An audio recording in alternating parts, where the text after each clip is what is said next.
குரோதி வருட தமிழ் புத்தாண்டு பலன்கள். சிம்மராசி. யாருக்கும் தலைவணங்காமல் வாழ வேண்டும் என்று நினைக்கும் சிம்மராசி அன்பர்களுக்கு இந்த குரோதி வருட புத்தாண்டு எவ்வாறு அமையும் என்பதை பார்க்கலாம். ராசிக்கு 11ஆம் வீடான மிதுனத்தில் சந்திரன் சஞ்சரிக்கும் காலத்தில் பிறக்கும் இந்த புத்தாண்டு உங்களை புத்துணர்ச்சி கொள்ள செய்யும். சோம்பல் நீங்கி சுறுசுறுப்பாவீர்கள். முகத்தில் தெளிவும் தேஜஸும் கூடும். பேச்சில் இனிமை கூடும். இதுவரை எதை பேசினாலும் சந்தேகம் அறிய நிலை மாறும். குடும்பத்தில் அந்யோன்யம் அதிகரிக்கும். சித்திரை வைகாசி ஆடி மாதங்களில் உங்களின் அடிப்படை வசதிகள் பெருகும். பிரபலங்களின் நட்பும் கிட்டும். பணப்பழக்கம் திருப்திகரமாக இருக்கும். வருங்காலத்திற்காக சேமிக்க தொடங்குவீர்கள். சூரியனும் சுக்கிரனும் உச்சம் பெற்று சஞ்சரிக்கும் காலத்தில் இந்த புத்தாண்டு பிறப்பதால் அரசு துறை சார்ந்த எதிர்பார்த்த காரியங்கள் அனுகூலமாக முடியும். வீட்டு உபயோகப் பொருட்கள் வாங்குவீர்கள். செலவுகள் கட்டுக்குள் வரும். சிலருக்கு வெளிநாடு செல்லும் யோகம் வாய்க்கும். 30/4/2024 வரை குரு பகவான் 9இல் நிற்பதால் பிரச்சனைகளை எளிதில் வெல்வீர்கள். எதிர்பார்த்திருந்த தொகை கைக்கு வரும். பெரிய மனிதர்களின் நட்பு உங்களுக்கு கிடைக்கும். பாதியில் நின்ற வீடு கட்டும் பணியை விரைந்து முடிப்பீர்கள். வங்கி கடன் உதவி கிடைக்கும். குடும்பத்தில் உங்கள் வார்த்தைக்கு மதிப்பு கூடும். 1/5/2024 முதல் வருடம் முடியும் வரை குரு 10ஆம் வீட்டில் நுழைவதால் பணியிடத்தில் சின்ன சின்ன பிரச்சனைகள் தலை தூக்கும். சட்டத்திற்கு புறமான வகையில் செயல்படுவர்களிடமிருந்து விலகியிருங்கள். அரசாங்கத்துக்கு செலுத்த வேண்டிய வரிகளை முறையாக செலுத்துங்கள். மனம் தேவையின்றி அலைப்பாயும். மனம் விட்டு பேச முடியாமல் திண்டாடுவீர்கள். முக்கிய கோப்புகளை கையாளும் போது அலட்சியம் வேண்டாம். கொடுத்த வாக்குறுதிகளை நிறைவேற்ற போராட வேண்டியிருக்கும். சனி பகவான் கண்ட சனியாக தொடர்வதால் முன்கோபம் அதிகமாகும். குடும்பத்தில் கணவனுக்கிடையே தேவையற்ற வாக்குவாதங்களை தவிர்ப்பது நல்லது. சகிப்புத்தன்மை அவசியம். வங்கி தொடர்பான விஷயங்களில் அதிக கவனம் தேவை. திருமண முயற்சிகள் தாமதமாக முடியும் என்பதால் உரிய வழிபாடுகள் செய்வது நல்லது. முக்கிய ஆவணங்களில் கையெழுத்துவதற்கு முன்பு கவனமாக படித்து பார்ப்பது நல்லது. பணிகளை மற்றவர்கள் நம்பிவிடாமல் நீங்களே நேரடியாக செய்து முடிப்பது நல்லது. ராகு 8இலும் கேது 2இலும் நீடிப்பதால் இடம் பொருள் ஏவலறிந்து செயல்படுங்கள். பேச்சில் நிதானம் தேவை. உங்களை பற்றிய தவறான புரிதல் ஏற்பட அதிக வாய்ப்பு இருப்பதால் வார்த்தைகளில் கவனம் தேவை. என்றாலும் திடீர் உதவிகள் புது வகையில் வந்து சேரும். இடமாற்றம் இருக்கும். அயல்நாடு சென்று வருவீர்கள். பல்வலி காதுவலி வந்து போகும். கண் பார்வையை பரிசோதித்துக் கொள்ளுங்கள். வாகனத்தில் செல்லும் போது தலைக்கவசம் அணிந்து செல்லுங்கள். உறவினர் நண்பர்கள் வீட்டு உள் விவகாரங்களில் அதிகம் மூக்கு நுழைக்க வேண்டாம். சித்தர் பீடங்கள் புண்ணிய ஸ்தலங்களுக்கு சென்று வாருங்கள். இதில் 3/12/2024 முதல் 30/12/2024 வரை சுக்கிரன் 6இல் மறைவதால் சிறு சிறு விபத்துகள் ஏற்படலாம் என்பதால் பயணங்களின் போது கவனம் தேவை. வாகனத்தை வேகமாக இயக்க வேண்டாம். அக்கம் பக்கத்து வீட்டாருடன் இணக்கம் தேவை. 22/4/2024 முதல் 31/5/2024 வரை செவ்வாய் ராசிக்கு 8வது வீட்டில் மறைவதனால் வீடு மனை வாங்குவது விற்பது எதுவாக இருந்தாலும் கவனமாக இருங்கள். அவசர முடிவுகள் எடுக்க வேண்டாம். சகோதரர்களுடன் சின்ன சின்ன கருத்து மோதல்கள் வர வாய்ப்பு இருக்கிறது. பணம் கொடுக்கல் வாங்கல் விஷயத்திலும் கவனமாக இருங்கள். வியாபாரம் ஏற்ற இறக்கங்கள் இருந்து கொண்டே இருக்கும். பணியாளர்கள் அடிக்கடி விடுப்பு எடுத்து தொந்தரவு தருவார்கள். வருடத்தின் மத்திய பகுதியிலிருந்து ஓரளவு லாபம் உண்டு. விளம்பர யுக்திகளை கையாண்டு லாபம் ஈட்டீர்கள். புது சலுகை திட்டங்களை அறிமுகப்படுத்தி வாடிக்கையாளர்களை கவர்வீர். சினிமா பதிப்புத்துறை ஹோட்டல் கிரானைட் டைல்ஸ் மர வகைகளால் ஆதாயமடைவீர்கள். பங்குதாரர்களிடம் ஒத்துழைப்பை எதிர்பார்க்க முடியாது. இதில் உத்தியோகம் வேலை சுமை அதிகமாகும். இடமாற்றத்துக்கு வாய்ப்புண்டு. சிலர் கட்டாய விடுப்பில் செல்ல வேண்டியிருக்கும். என்றாலும் புரட்டாசி ஐப்பசி தை மாதங்களில் அலுவலகத்தில் அமைதி உண்டாகும். முக்கியத்துவம் அதிகமாகும். வேறு சில புது வாய்ப்புகளும் வரும். சம்பளம் உயரும். உங்கள் மீது தொடுக்கப்பட்ட அவதூறு வழக்கிலிருந்து விடுபடுவீர்கள். இதில் மொத்தத்தில் இந்த புத்தாண்டு பல்வேறு தடைகளை தந்தாலும் மனதளவில் உங்களை பலப்படுத்தி வருங்காலத்தில் பன்மடங்கு உயர வைக்கும். பணம் பல மடங்கு பெருக வேண்டுமா? வெளிநாடுகளில் செய்யும் ரகசியம் இதுதான். நாளுக்கு நாள் விஞ்ஞானம் அசுரவேகத்தில் ஒரு புறம் வளர்ச்சியடைந்து கொண்டிருந்தாலும் இன்னொரு பக்கம் மூட நம்பிக்கைகளும் மூட பழக்கங்களும் விஞ்ஞானத்துடன் போட்டி போட்டுக்கொண்டு வளர்ச்சியடைந்து கொண்டுதான் இருக்கிறது. மூட நம்பிக்கைகளுக்கு உதாரணம் சொல்வதென்றால் இன்னார் முகத்தில் ராசி என்று நினைத்து கொண்டிருப்பது, புதிய வீட்டுக்கு வாஸ்து செய்யும் நாள் என்று கோழி அல்லது ஆடுகளை பறி கொடுப்பது, இப்படி வரிசையாக மூட நம்பிக்கைகளுக்கு இன்று முழுவதும் உதாரணம் சொல்லிக் கொண்டே போகலாம். இந்த மாதிரியான மூட நம்பிக்கை இந்தியாவில் மட்டும்தான் இருக்கிறதா என்றால் இல்லை என்றுதான் கூற வேண்டும். ஆம், இந்த மாதிரியான மூட நம்பிக்கைகள் உலகம் முழுவதிலும் உள்ள எல்லா நாடுகளிலும் எல்லா இடங்களிலும் காணப்படுகிறது. அவ்வளவு ஏன் உழைப்புக்கு பெயர் போன ஜப்பான் நாட்டு மக்களிடையே கூட சில மூட நம்பிக்கைகள் இருக்கிறது என்றால் பார்த்துக் கொள்ளுங்கள். ஜப்பான் நாட்டு மக்களிடையே ஒரு வினோதமான வழக்கத்தில் உண்டு. பாம்புக்கரியை கண்ணா பின்னாவென்று வெட்டும் ஜப்பானியர்களுக்கு பாம்பு தோல் என்பது மிகவும் புனிதமான பொருளாகும். பாம்பு தோலை சிறு சிறு துண்டுகளாக வெட்டி மணிப்பரிசிலும் வீட்டில் பணம் வைக்கும் பீரோக்களிலும் வைத்துக் கொள்கிறார்கள். அப்படி வைத்துக் கொண்டால் பணம் பெருகி பல மடங்கு ஆகிக்கொண்டே இருக்கும் என்பது அவர்களின் நம்பிக்கை. அதுவும் வெள்ளை பாம்பின் தோல் என்றால் இன்னமும் ஸ்பெஷல். எவ்வளவு விலை கொடுத்தும் வாங்க ஜப்பானியர்கள் தயாராக இருப்பார்கள். உழைப்புக்கு பெயர் போன ஜப்பானிய மக்களிடையே இப்படி ஒரு மூடநம்பிக்கை இருப்பது விந்தையிலும் விந்தை. கொரியா நம்மவர்கள் முக்கியமான வேலைக்காக வீட்டை விட்டு வெளியே கிளம்பும் போது பூனை குறுக்கே வந்து விட்டால் அவ்வளவுதான். மீண்டும் வீட்டுக்குள் வந்து தண்ணீர் அருந்தாமல்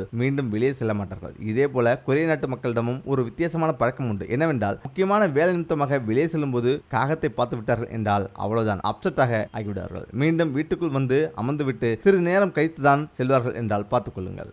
பிரேசில் நாட்டை எடுத்துக்கொண்டால் அங்கு ஒரு வித்தியாசமான பழக்கம் வழக்கத்தில் உண்டு. அங்கே எந்த ஹோட்டலுக்கு சென்று காப்பி அல்லது டீ கேட்டீர்கள் என்றால் கப்பை எடுத்துக்கொண்டு முதலில் அதில் சர்க்கரையை தான் போடுவார்கள். பிறகுதான் தேயிலை தூள் டிகாஷன் மற்றும் பால் சேர்ப்பார்கள். மறந்தும் கூட கப்பில் முதலில் பாலையோ அல்லது டிகாஷனையோ ஊட்ட மாட்டார்கள். காப்பியோ அல்லது டீயோ தயாரிக்கும் போது முதலில் சர்க்கரை போட்டால் பணம் நம்மிடம் வந்து குவியும் என்றும், அவ்வாறு இல்லாமல் இறுதியில் சர்க்கரையை போட்டால் நம்மிடம் இருக்கும் எல்லா பணமும் நம்மை விட்டு போய் நாம் ஏழைகள் ஆகிவிடுவோம் என்பதும் அங்கே காலங்காலமாக வழக்கத்தில் இருந்து வரும் ஒரு நம்பிக்கையாகும். தெரியாதனமாக அங்கே டீ அல்லது காப்பி தயார் செய்கையில் சர்க்கரை அல்லாமல் வேறு எதையும் போட்டோமானால் அடித்து துவைத்து விடுவார்கள். மெக்சிகோ. நம்ம ஊரில் நரிக்கும்பு விற்கும் நரிக்குறவர்களைப் போல மெக்சிகோ நாட்டில் மிகவும் பிரபலமானவர்கள் முயலின் வால் மற்றும் தோல் விற்பவர்கள் ஆவார். காரணம், வீட்டில் முயல் தோலோ அல்லது வாளோ இருந்தால் அவ்வீட்டில் வசிப்பவர்கள் எல்லோருடைய முயற்சிகளும் எந்த தடையும் இல்லாமல் வெற்றியடைந்து சிறப்பாக வாழ்வார்கள் என்பது மெக்சிகோ நாட்டு மக்களின் அசைக்க முடியாத நம்பிக்கையாகும். பணப்பையை பணம் ஏதும் இல்லாமல் யாருக்கும் கொடுக்கக்கூடாது என்றும், அப்படி கொடுத்தால் அந்த பையில் பணம் தங்காது என்பதும் ஹவாய் தீவு மக்களின் நம்பிக்கை.